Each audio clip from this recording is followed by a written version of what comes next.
agbésùnmọ̀mí gé orí àgbẹ̀ kan bọ́lẹ̀ sọ iná sí ààfin nípínlẹ̀ Borno. Ẹ gbọ́ àwọn kókó ọ̀rọ̀ tí ààrẹ Tinubu bá ọmọ Nàìjíríà sọ bí Nàìjíríà ṣe ń ṣàjọyọ̀ ọdún òmìnira. Ìjọba ìpínlẹ̀ Èkó fi Mandikis jẹ àmbásádọ̀ agbógun ti ìlòkulò oògùn olóró anti-drug abuse. Ọwọ́ tẹ̀ wọ́n o, àwọn agbófinró yabo ibùba àwọn agbébọn ní Kwara ṣekú pa ọ̀pọ̀ àwọn ajínigbé agbébọn. Pásítọ̀ ẹni ọdún 63 63 years ganu sẹ́wọ̀n fẹ̀sùn pé ó fi tipá bá àwọn ọmọ ìyá méjì lóbìnrin lájọṣepọ̀ nípínlẹ̀ Enugu. Aáwọ̀ Pengassan àti ibùdó ìfọpo Dangote gba ọ̀nà míì yọ, ẹgbẹ́ òṣìṣẹ́ ń palẹ̀ mọ́ fún ìyanṣẹ́lódì. Olórí Olúwaṣìndárayọ̀ nínú ayé tèmi ni oníròyìn yín. Ẹ gbọ́ àtúpalẹ̀ àwọn ìròyìn náà lẹ́kùnrẹ́rẹ́. You are welcome to Drive TV. If you're new to this channel, consider subscribing so you won't miss out any of our latest video. Agbésùnmọ̀mí gé orí àgbẹ̀ kan bọ́lẹ̀ sọ iná sí ààfin nípínlẹ̀ Borno. Ó mà ṣe o, àwọn agbébọn tún sọsẹ́ láabi wọn o. Wọ́n gé orí àgbẹ̀ kan bọ́lẹ̀ ní agbègbè Panyam ní ìjọba ìbílẹ̀ Mangu nípínlẹ̀ Plateau nígbà tí ikọ̀ àwọn agbésùnmọ̀mí Boko Haram sì ṣekú pa èèyàn kan, wọ́n sì tún sọná sí ààfin kan nípínlẹ̀ Borno. Àgbẹ̀ ọ̀hún tí wọ́n pe orúkọ rẹ̀ ní Shehu Isaku Abalis ní àwọn agbésùnmọ̀mí ṣèkọlù sí lóko rẹ̀ nílùú Panyam. Àwọn ọ̀dájú aṣekúpani náà tún gé orí àgbẹ̀ náà bọ́lẹ̀ tí wọ́n sì gbé orí náà lọ.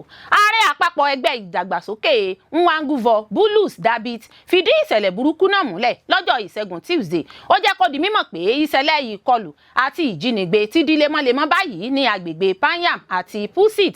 Ó ṣàpèjúwe ìkọlù náà gẹ́gẹ́ bí ohun tó burúkú jáì tí kò bójúmu. David pè fún ìdásílẹ̀ ọlọ́pàá ìpínlẹ̀. Ó ní ètò ọlọ́pàá agbègbè jẹ́ ohun tó ṣe pàtàkì láti fi ṣèrànwọ́ fún ìgbìyànjú ètò ààbò àpapọ̀ àti láti dáàbò bo àwọn aráàlú. Ààrẹ ẹgbẹ́ náà sọ wípé orí Abalis jẹ́ gígé bọ́ọ̀lẹ̀ tí àwọn aṣekúpani náà sì gbé lọ. Àwọn àjọ elétò ààbò náà ti gbọ́ nípa ìṣẹ̀lẹ̀ ọ̀hún.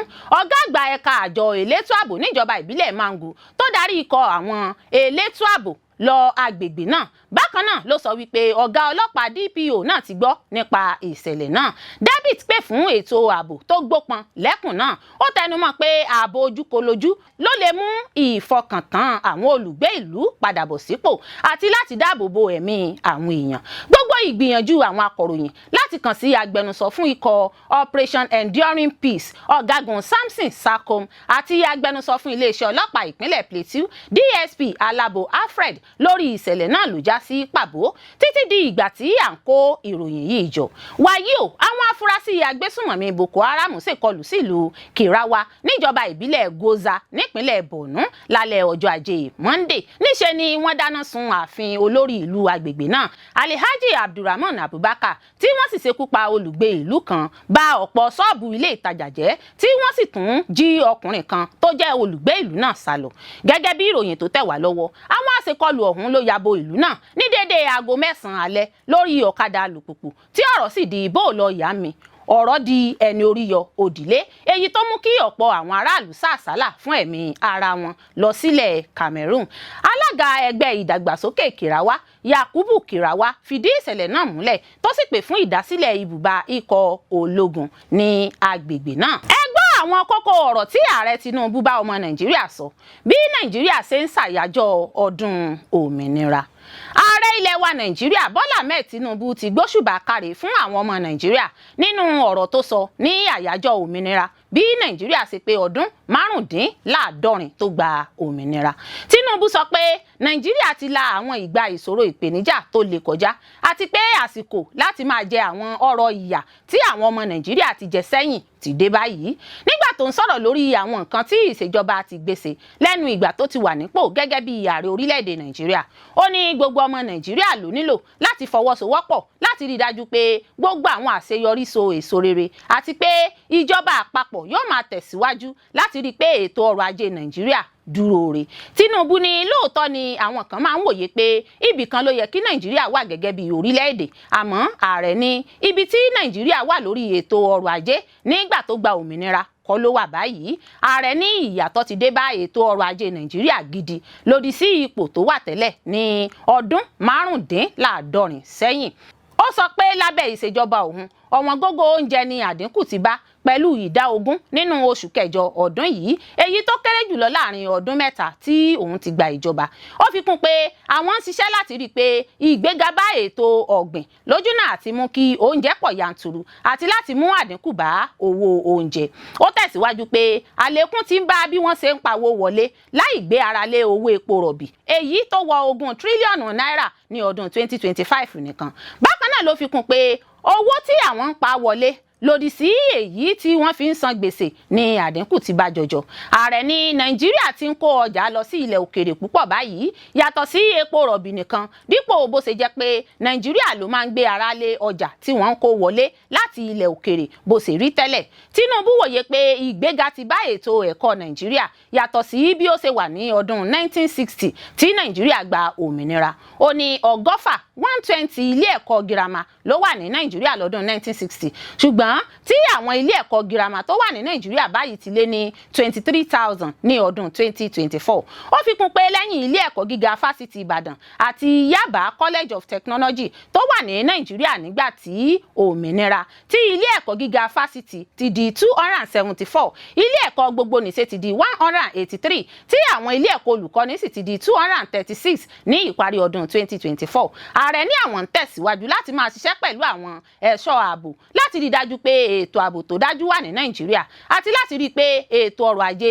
rí ìrú gọ́gọ́ sí i. Ó sọ pé àwọn ẹ̀ṣọ́ ààbò ń ṣiṣẹ́ takuntakun láti rí i pé ààbò tó dájú wà fún gbogbo ọmọ Nàìjíríà. Ó ní wọ́n ń ṣẹ́gun tako àwọn agbésùnmọ̀mí àtàwọn agbébọn tí wọ́n ń ṣọṣẹ́ káàkiri Nàìjíríà, pàápàá àwọn Boko Haram ní ìlà oòrùn àríwá, IPOB àti ESN ní ìlà oòrùn gúúsù. Ó fi kún pé ọ̀pọ̀ ló ti ń padà sílé wọn látàrí bí àlàáfíà ṣe ti padà sí ọ̀pọ̀ agbègbè táwọn agbésùnmọ̀mí ń dà láàmú.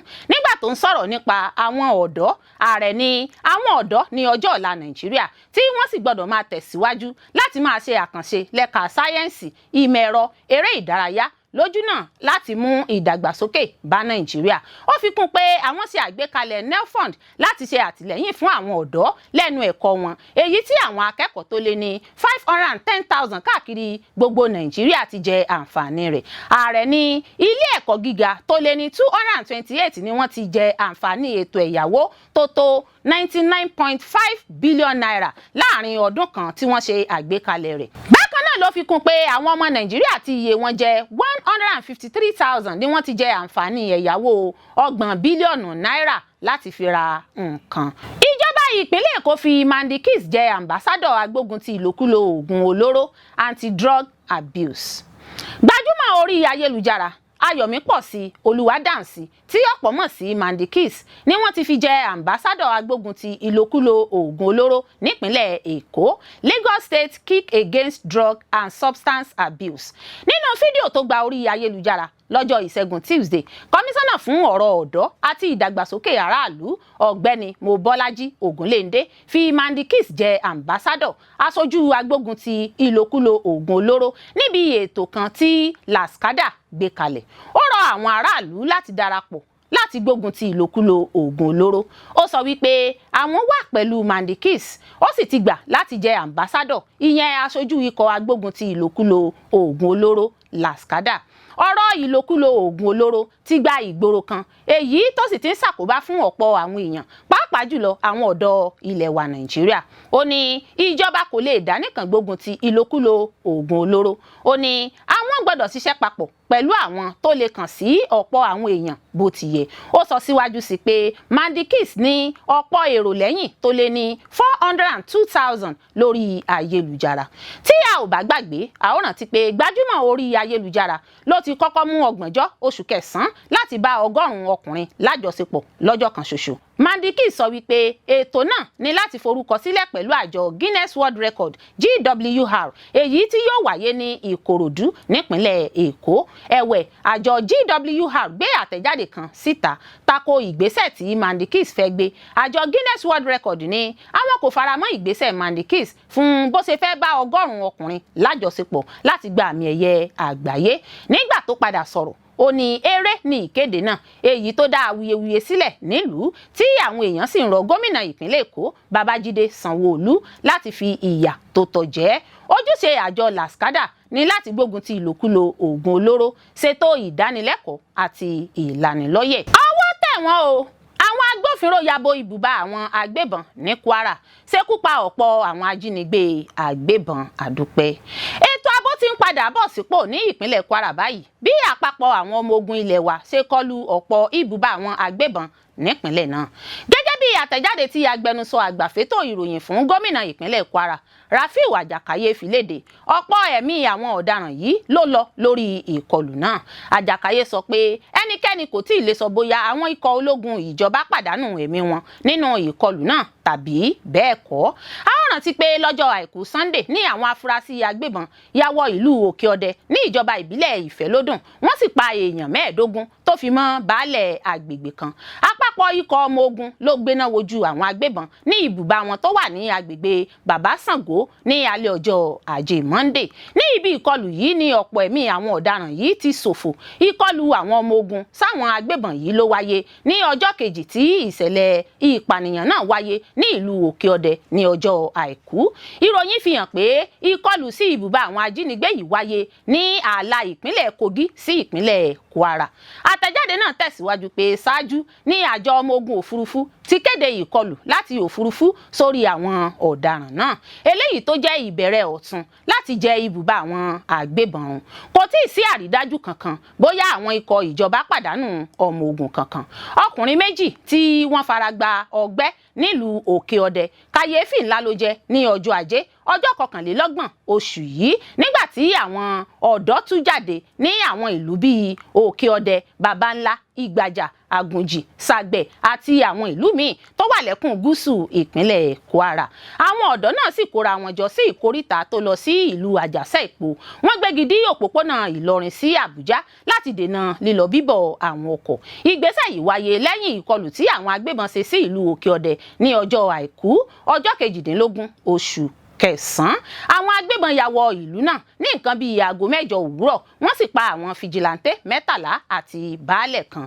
Nígbà tí wọ́n bá BBC News Yorùbá sọ̀rọ̀, àwọn ọ̀dọ́ náà ní àwọn ń ṣe ìfẹ̀hónúhàn náà láti ké sí ìjọba àpapọ̀ pé kí wọ́n ran àwọn lọ́wọ́. Nígbà tí àwọn akọ̀ròyìn BBC Yorùbá bá ọ̀kan lára àwọn olùfẹ̀hónúhàn náà sọ̀rọ̀, ọ̀gbẹ́ni Rasheed Akọ̀gún ṣàlàyé ìdí tí èyí fi gbọ́dọ̀ rí bẹ́ẹ̀. Ó ní àwọn fẹ́ kí ìjọba ti gbogbo àwọn ọjà kárà tí wọ́n ti ń ṣòwò àwọn ẹran ọ̀sìn tó wà ní agbègbè náà pa, pàápàá jùlọ ọjà kárà tó wà nílùú Àjàṣẹ́-Ìpó ni kó wà ní títìpa. Ọjà kárà tó wà ní Àjàṣẹ́-Ìpó ní àwọn ajínigbé ti ná àwọn owó tí wọ́n ń gbà lọ́wọ́ àwọn ènìyàn. Tí wọn ò bá rí ibi ná àwọn owó yìí mọ́, yóò bàjẹ́ mọ́ wọn lọ́wọ́. Ṣùgbọ́n wọ́n ń rí ibi ná owó ni wọ́n ṣe ń jí èèyàn gbé lọ láti máa béèrè fún owó ìtúsílẹ̀. Fún ìdí èyí, gbogbo ọjà kárà tó wà ní ilẹ̀ Ìgbómìnà pátá ni kí wọ́n ti pa. Níbi ọ̀sẹ̀ méjì sẹ́yìn, gbogbo àwọn alága ìbílẹ̀ ní ilẹ̀ Ìgbómìnà gbìyànjú láti ti àwọn kárà yìí, ṣùgbọ́n àwọn lọ́balọ́ba kò gbà wọ́n láàyè. Ó ní àwọn gbégidínà ọ̀nà láti fi ẹ̀hónú wọn hàn sí ìjọba, kì í ṣe láti lu èèyàn tàbí pa èèyàn kankan. Wọ́n ní àwọn ṣe èyí kí ìjọba bá lè mọ ohun tó ń dùn àwọn lọ́kàn ni. Ènìyàn 15 ni wọ́n pa ní Òkè-Ọdẹ, kò sì lè máa lọ bẹ́ẹ̀. Pásítọ̀ ẹni ọdún 63 63 years ganu sẹ́wọ̀n fẹ̀sùn pé ó fi tipá bá àwọn ọmọ ìyá méjì lóbìnrin lájọṣepọ̀ nípínlẹ̀ Enugu. Ó dàbà. Pásítọ̀ Luke Eze ẹni ọdún 63 63 years ló ti ń gbatẹ́gùn lọ́gbà ẹ̀wọ̀n fẹ̀sùn pé ó fi tipá bá àwọn ọmọ ìyá méjì lóbìnrin ọmọ ọdún 16 àti ọmọ ọdún 19 lájọṣepọ̀. Gẹ́gẹ́ bí alukoro iléeṣẹ́ ọlọ́pàá ìpínlẹ̀ náà SP Daniel Nduke ṣe wí, pásítọ̀ Eze ló jẹ́ fífigbóró òfin gbé lọ́jọ́ 11 oṣù kẹsàn-án ọdún 2025 yìí nípasẹ̀ ikọ̀ agbófinró àgọ́ iléeṣẹ́ ọlọ́pàá Ìwólò lẹ́yìn tí ìyá àwọn ọmọbìnrin náà lọ fẹjọ́ sùn ní àgọ́ ọlọ́pàá. Pásítọ̀ náà ni wọ́n taari lọ ilé ẹjọ́, ó sì ti ń ganu gbatẹ́gùn lọ́gbà ẹ̀wọ̀n. Ìwádìí àwọn ọlọ́pàá fi hàn pé pásítọ̀ náà tan olùfarakásá ọmọ ọdún 16 náà wá ṣọ́ọ̀ṣì rẹ̀ City of Hope Ministry nílùú Ògè fún ètò ìdáǹdè lọ́jọ́ 7 oṣù kẹsàn-án. Ó fi kún pé lẹ́yìn náà ni pásítọ̀ náà po kẹ́míkà pọ̀ fún ọmọbìnrin náà tó sì rọ́ọ̀yọ́ tí àwọn ọmọbìnrin náà kò sì mọ̀ nǹkan kan mọ́ títí tó fi bá àwọn ọmọbìnrin náà ní àjọṣepọ̀. Gẹ́gẹ́ bí ìròyìn tó tẹ̀ wá lọ́wọ́ àwọn olùfarakásá náà ló jí sáyé padà lẹ́yìn ọ̀sán ọjọ́ kejì tí àwọn méjèèjì sì bá ara wọn ní ìhòòhò ọmọlúàbí wọ́n sì rí ẹ̀jẹ̀ lójú ara wọn àti ẹ̀rí ìkọlù ojúkojú míì. alukoro iléeṣẹ́ ọlọ́pàá ìpínlẹ̀ náà jẹ́ kó di mímọ̀ pé àwọn olùwádìí ìfimúfínlẹ̀ ṣàwárí ike kòǹdóró méjì tí wọ́n rọ oògùn sí èyí tí afurasí náà lò fún àwọn ọmọbìnrin méjèèjì náà. ó fi kún pé àwọn nǹkan ọ̀hún ti jẹ́ títari lọ yàrá àyẹ̀wò. lákòókò ìfọ̀rọ̀wánilẹ́nuwò pásítọ̀ Eze jẹ́wọ́ ìwà ọ̀daràn tó dá ọ̀hún tó sì ń sọ wípé iṣẹ́ Sátánì ni. Ndukwe sọ wípé wọ́n ti taari afurasí náà lọ ilé ẹjọ́ lẹ́yìn ìwádìí ìfimúfínlẹ̀ nípasẹ̀ ẹ̀ka tó ń rí sí gender and anti-human trafficking ti ẹ̀ka agbófinró tó ń rí sí ìwádìí ìṣẹ̀lẹ̀ ọ̀daràn FCID. pásítọ̀ náà sì ti wà ní àhámọ́. kọmíṣánná ọlọ́pàá CP Mama Beatrice Giwa ti kọ̀rọ̀ ojú sí ìwà náà gẹ́gẹ́ bí ìwà burúkú àti ìwà aláìlọ́pọlọ. ó ṣèkìlọ̀ fáwọn òbí àti àwọn aráàlú tako kíkó sọ́wọ́ àwọn ọ̀daràn tó ń forúkọ òjíṣẹ́ Ọlọ́run bòjú. Ndukwe mú dá àwọn aráàlú lójú ìfarajìn iléeṣẹ́ ọlọ́pàá láti rí dájú pé ìdájọ́ òdodo yóò farahàn. Aáwọ̀ Pengassan àti ibùdó ìfọpo Dangote gba ọ̀nà míì yọ. ẹgbẹ́ òṣìṣẹ́ ń palẹ̀ mọ́ fún ìyanṣẹ́lódì. èdè àìyedè tó ń wáyé láàrin ẹgbẹ́ Pengassan àti iléeṣẹ́ ìfọpo Dangote ti gba ọ̀nà míì yọ báyìí lẹ́yìn tí ẹgbẹ́ òṣìṣẹ́ nílẹ̀ wa NLC ké sí àwọn ọmọ ẹgbẹ́ rẹ̀ láti máa múra sílẹ̀ fún ìyanṣẹ́lódì. àṣẹ ẹgbẹ́ òṣìṣẹ́ nílẹ̀ wa NLC yìí ló ń wáyé lẹ́yìn àìgbọ́ra-ẹniyé tó wà láàrin Dangote àti Pengassan látàrí bí Dangote ṣe dá òṣìṣẹ́ 800 dúró lẹ́nu iṣẹ́ tó sì fi àwọn ọmọ ilẹ̀ India rọ́pò wọn. nínú àtẹ̀jáde kan tí ààrẹ ẹgbẹ́ òṣìṣẹ́ nílẹ̀ wa NLC Joe Ajaero fi léde lọ́jọ́ ajé ní àṣẹ ọ̀hún ti jẹyọ. bákan náà ni àjọ NUPENG ní Dangote ń dúnkokò mọ́ àwọn òṣìṣẹ́ rẹ̀ ó ń tẹ̀ ẹ̀tọ́ wọn lójú mọ́lẹ̀ bẹ́ẹ̀ ló sì ń fi ìyà tí kò tọ́ jẹ wọ́n. àjọ NLC ṣàlàyé pé ọ̀rọ̀ náà ti kúrò ní ọ̀rọ̀ Pengassan àti NUPENG nìkan ó ti di ọ̀rọ̀ ìjà fún ẹ̀tọ́ àwọn òṣìṣẹ́ káàkiri Nàìjíríà báyìí. Ajaero sọ nínú àtẹ̀jáde náà pé ìjà tó ń lọ lọ́wọ́ pẹ̀lú Pengassan àti NUPENG yìí ń ṣàfihàn àrùn tó jinlẹ̀ gidi. èyí ni bí àwọn alágbára àtàwọn olówó ńlá ṣe máa ń fi àwọn òṣìṣẹ́ wọn ṣe ẹrú láì náání òfin tó rọ̀ mọ́ ọ̀rọ̀ òṣìṣẹ́. ẹgbẹ́ òṣìṣẹ́ NLC tẹ̀síwájú láti fẹ̀sùn kan iléeṣẹ́ Dangote pé ó ń hu ìwà bíi ìpínlẹ̀ tó dá dúró nínú ìpínlẹ̀ látàrí bó ṣe tẹ abala 40 òfin Nàìjíríà lójúmọ́lẹ̀ tó sì tún tẹ òfin àgbáyé nípa ọ̀rọ̀ òṣìṣẹ́ lójúmọ́lẹ̀ láì náání rẹ̀. ó ní àsìkò láti máa bẹ̀bẹ̀ àti láti máa ṣe ìjíròrò tí kò so èso rere kankan ti kọjá. àsìkò ti tó báyìí láti gbé ìgbésẹ̀ àkèkànjú. Ajaero sọ pé èrèdí àṣẹ yìí kò ju ọ̀nà láti rí i dájú pé Dangote bọ̀wọ̀ fún ẹ̀tọ́ àwọn òṣìṣẹ́ rẹ̀. ó parí ọ̀rọ̀ rẹ̀ pé àwọn gbọ́dọ̀ gbéná wojú ẹkùn iléeṣẹ́ Dangote láì fi àkókò ṣòfò. Olórí Olúwaṣìndárayọ̀ nínú ayé tèmi ni oníròyìn yín. ẹ ṣé púpọ̀ fún gbígbọ́ àti wíwò tí ẹ̀ ń wò wá. ojú tí ẹ fi ń wò wá kò ní fọ́, etí tí ẹ fi ń gbọ́ wá kò ní di. láṣẹ Elédùmarè yóò sì dára fún yín.